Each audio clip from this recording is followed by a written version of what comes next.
Well, hello everyone, it's Kari back again on the channel. Today I'm excited because it's a new year and I have my granddaughter visiting. She wanted to help me make a card today, so you're going to see her little hands doing some of the work. And I also had to leave a few of her comments in throughout the video, and you'll see. She kind of knew what she wanted to do on this card. I helped her and guided her along a little bit, but she definitely was in charge. And so we're making a New Year's card today. We're starting out with some turquoise paper and we're ink blending a darker blue around the edges. This is Uncharted Mariner. And these are her little hands that you see right here. Now, she is just learning how to do this, but if she can do it, then I think anyone could probably do this ink blending. We're using one of those larger blending brushes and going around all the edges. She kind of got tired at this point and told me to take over, so I'm going to finish inking around all the edges and then we're going to move on to the next part. Now, many of you might know that the Pantone color of the year this year is called Cloud Dancer, which is white. And I thought that was funny because it's kind of tricky to design a card with white, showing that kind of serene cloud dancer idea feel. So we're going to bring some clouds into the background here for this one. And that's going to be our nod to the color of the year and the name of the color of the year. I'm going to use this slimline stencil, which is the clouds, and we're going to add some white pigment ink up from these stencil lines. And I'm going to let my granddaughter do most of this here, but let's take a listen to what she said about it. Let's see if you like it. Do you like it? Yeah. Do you want to do another one? Yeah. Okay, we'll do it right here. She loved the look of these clouds and she really wanted to try it for herself.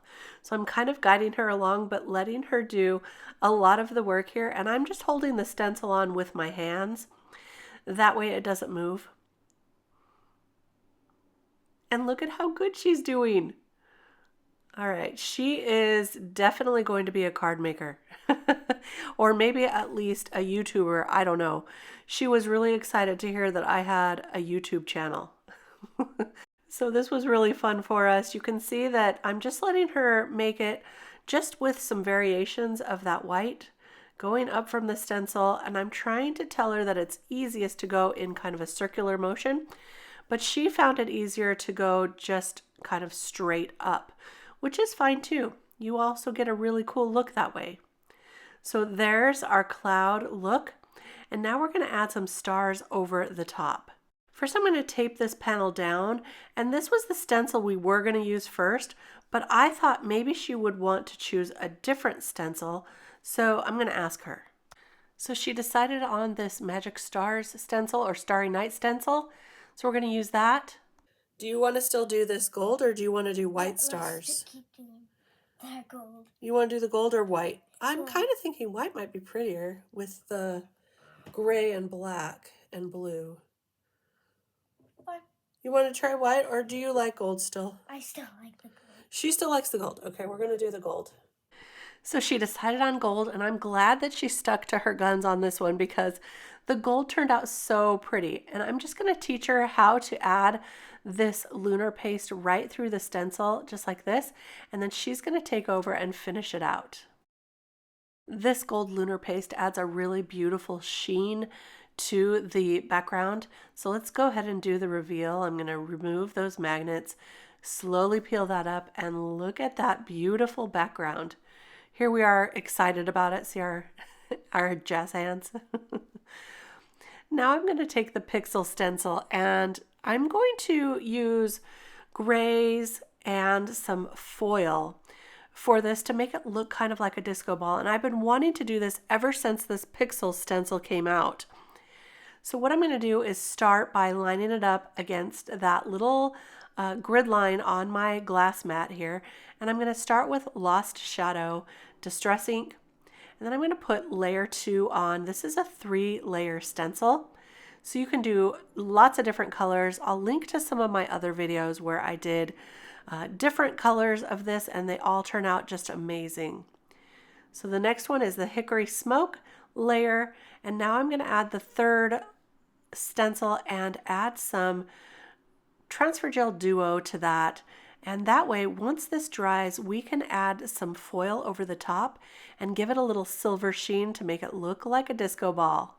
To make sure that transfer gel was all the same layer, I brought out my stencil pal and just slid it across the top of the stencil to create a nice smooth layer.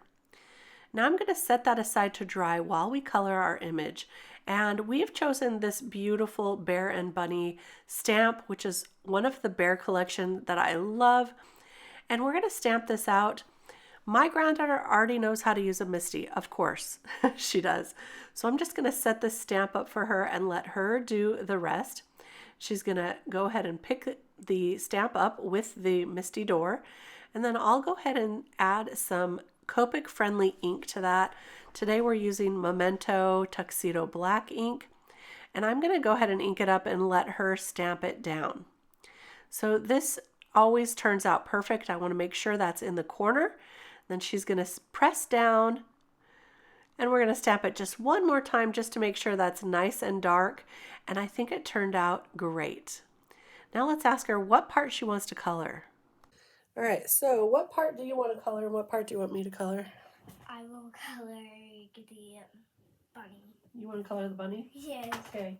So we're going to use some Copic markers to color in the bunny and the bear. And this is her first time using my Copic markers. She knows these are not allowed. She's not allowed to use these.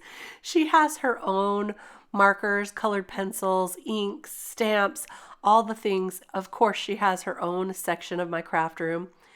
But Copic markers are not allowed. So she was really excited to use my Copic markers today. I'm going to go ahead and color the skirt of the bunny, and we're going to use blues to match that background.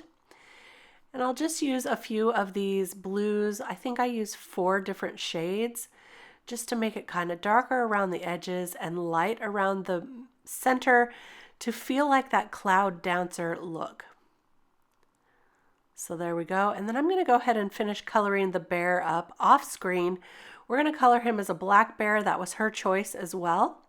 And once we're finished with that, I will cut out this entire image and I'm going to fussy cut it right along that outside line because we're going to cut off the music notes. She didn't want the music notes. So we're going to cut those off, and then I'll take a black marker and go around the outside of this cut image, and that will make it look like I've cut it perfectly.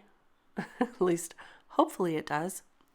And now we're ready to start putting this image together. Now this is just about dry right here, so we can go ahead and add our foil. I'm using this silver holographic foil, which is so pretty. Look at that. It's really pretty, but this is the end of my roll, so I need to get some more of this. I love this. So I'm going to put this down, and it will stick on there because the transfer gel duo is sticky once it dries. And then I'm just going to trim it off, and my granddaughter is going to use a bone folder to just press it down. So here she is pressing that all the way down, all across, to make sure that that foil is going to adhere to just those squares that we added the duo foil or gel, the transfer gel duo to. So I'm going to peel that off and look at that beautiful result. If I missed a spot, I could just add some more of that foil and peel that off, and it's practically perfect, just like that. So I love the shine of this, and now we're going to cut it out with some circles because we want it to look like a disco ball right there in front of the bear and bunny, like they're dancing in front of a disco ball. And I'm going to ask her what size we should do now. Maybe we could cut 2 different sizes of disco balls, like one this size and one this size, and put them like this. No, I don't think so. So she didn't like my idea of having 2 disco balls in the background. And she really liked this smaller one. So we're going to cut out a smaller one and a larger one and see which one she likes the best. Once we cut those out, I think it will give her a better idea of the size for the card. So I'm just going to take that and run it through my die cut machine. There's the small one, there's the large one, And in the end, we ended up going with the larger one. But we're going to take a little bit of twine and add that to the top like it's dangling from the sky. And we'll just go ahead and tape that to the back of the card panel. So we've also glued down that disco ball with some liquid adhesive. Now I'm taking some foam tape and putting the bear and bunny on the foam tape. And we've stamped out a couple of sentiments, the one that says life is better when you're dancing and a happy new year sentiment. And we're going to add those to the card just like this. And now we just need to add it to a card base. So I'm going to go ahead and fold a card base and just add that to the front.